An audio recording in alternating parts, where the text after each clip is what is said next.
Ha ədatının bir mənası qüvvətləndiricidir, bir mənası əmr ədatıdır. Uşaqlar, ha əmr ədatı kimi, bu da belə qarışıq bir məsələdir, qarışıq bir mövzudur. Bax, bu cür cümlələrdə diqqət eləmək lazımdır. Biri var ki, deyim, dərsi oxumalısan, ha. Biri də dərsi oxu, ha. Bax, oxu feilin əmr şəklidir. Oxumalısan vacib şəklidir. Dərsə vaxtında gələrsiniz, ha. Gələrsiniz. Əmr kimi çıxsa da qüvvətlendirici ədatdır. Niyə görə? Ha'nın əmr ədatı olması üçün yalnız və yalnız əmr şəklindən işlənməsi lazımdır. Digər bütün hallarda nə olur? Qüvvətlendirici ədat olmuş olur.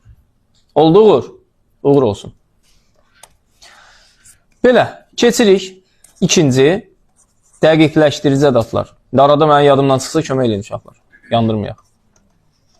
Dəqiqləşdirici ədatlar hansılardır? Elə, əsil, məhz.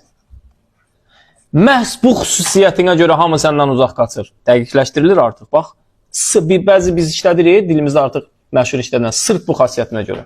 Sırf türklərdən bizə keçdi, daha çox istifadə olur. Nahid.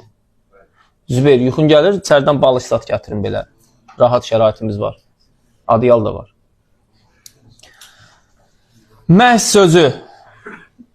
Məhz yemək yemədiyinə görə bu vəziyyətə düşdü. Artıq dəqiqləşibdir. Niyə bu haldadır?